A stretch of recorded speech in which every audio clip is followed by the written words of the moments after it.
Sa ngayon, yung blacklist, iniisip nila kung kukunin ba nila agad yung marksman ngayon. Instead, Rafa is there back. you go. There we go. Kailangan mag-ingat ng Echo. Ano nga ba yung mga anti-system? It is definitely a debut pick.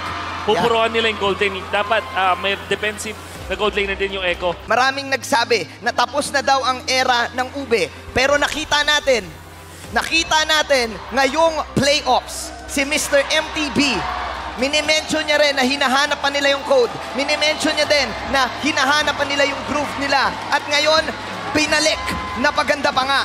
Ube still remains. Time natin nakita yung Rafaela para sa side ng Blacklist International ngayong playoffs. Anong difference nito this time, Wolf? Teka lang. Saglit. Sumusubok si Carl TZ. Uy! Uy! Oh, may Venus force to use the flicker at first blood. Kuha ka agad ni Carl TZ. Echo. At ang Echo, ginagamit lang talaga yung sa advantage nila. And Owl, aabutin ng Luminous Blast Flicker mula kay Yawi. And Benny Cutie will secure the kill. Mas madali na sa kanya mag-invade at maging aggressive. Naku po, Feathered Airstrike, nanunuot sa sakit. At umabot pa nga yung damage ni Benny Cutie.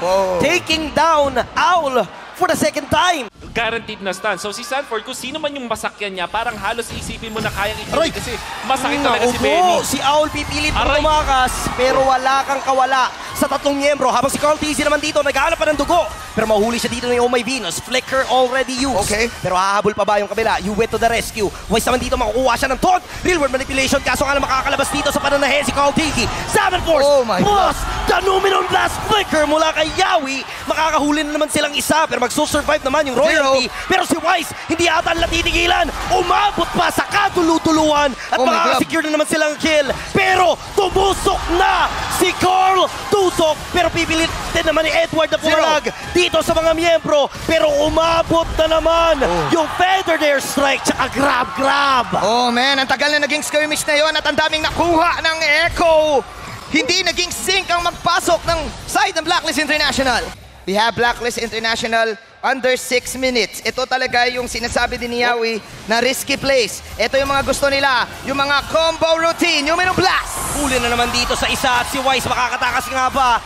Hibla ang buhay pero umabot yung apoy at makukuha nga nila yung kill. Pero si Yawi naman ang nais lang bawian. Tatlong miyembro ang umabol sa kanya. Torn apart memory will secure the kill. Pero si Sanford, abangers lang. Pag may nagkamaling tumawid, maaari nilang bigyan. Pero 3v3 situation, maaari namang pumalo up si Carl TZ. Oh my God! Maaari sila dito maipit. Pero Owl already used the flicker. Gagamitin niya to. Na-cancel yung Phantom Execution. Pero successful ang Echo sa pag-takedown ng turret. Zero is here though. Nasa vicinity. Mahuli ata si Zero. Grabe yung tusok ni Carl. The moment na nakita niya si Edward, nag-all-in kagad siya. Feathered Airstrike with a follow-up. Oh my Pero God. dyan naman yung Holy Healing para tulungan siya makasurvive. Kaso nga lang hindi sapat. Hindi sapat doon sa sabunot ni Edward. Hindi pwedeng tumigil dito. As kalahati buhay ni Venus, medyo kailangan nila mag-recall. Magbaback muna si Benny Cutie. Pero look at Sanford! Nagzo-zone hanggang third tower. Echo getting the mid lane. Hindi niya pinagbaback si The Queen. Napakasin.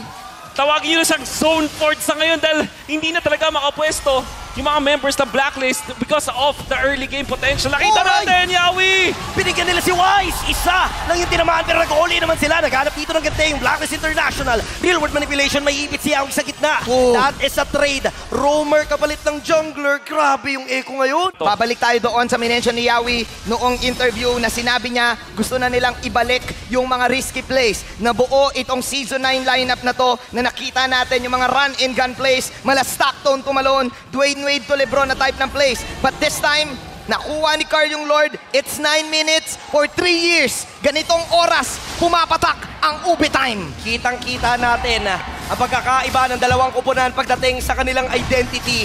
Kung Echo laging naghanap ng gulo, Blacklist sobrang patient naman dito. Pero si Wise bibigyan ata nila. Napaganda final slash para iatid si Sanford doon sa may bandang gitna. At naabutan nga talaga dito ng lagkit ni Yue. Yung rookie of the season ay nagpapakitang gilas din. Kaso nga lang si Carl Tusok tumusok sa gitna. Oh man, Yue saving the day. The rookie of the season na medyo agresibo dito, popping all those crystals. Blacklist International ay kumakapit. Pero hindi sila tinitigilan. Tama si Wolf. Talagang spend money kung spend money ang mga orka dito. Dollar bills. Ube time. Dollar bills. Kung sakaling gumagalaw yun, mas mahihirapan silang mag-farm. Ang ginagawa nila dito, kinoncede na nila yung mapa. Ang kailangan nilang depensahan, yung kanilang base, hinihintay nilang magmarcha yung mga minions ng Echo, knowing na meron naman silang Eve, meron naman silang Finer Slash kung sakaling gusto nilang dumepensa. So they're just baiting here. The Blacklist International defensive freeze is real. Double freeze lane na nakikita natin. Pasok ang Lord. Team fight ba to? Uy, napakaganda ng final slash ang ginawa ni Edward. Pero babasag naman ng Torre yung mga Orca. Pero ngayon, sama-sama na sila. May conceal play pa. Sino kaya kanilang bibigyan? Pero ang job ng Echo ay kumuha lang muna ng Torre. Kaso si Aul nga lang dito mag-force din na gamitin ang kanyang flicker. Benny Cutie. But solo! Edward with a flicker final slash. Capturing Benny Cutie. May Numinum Blast naman na magagamit para ma-hold off yung dalawang members. Pero si Edward naman ang mahabol sa backline. Pero mukhang hindi ata sapat yung damage ng kabila. Buhay pa rin si Edward. Isa na lang. At mukhang makukuha na nga nila. And double kill na si Carl Tiki. Sanji evading the Bracer's Wrath with the flicker. Carl Tuso with a triple kill. What was that?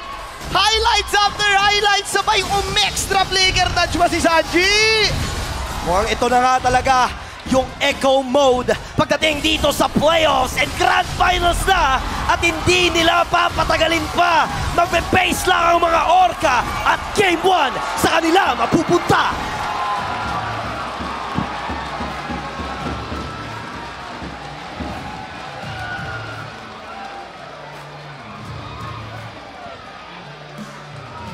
Outstanding Game 1 performance mula sa Echo at doon nagpakilala ang Echo Express.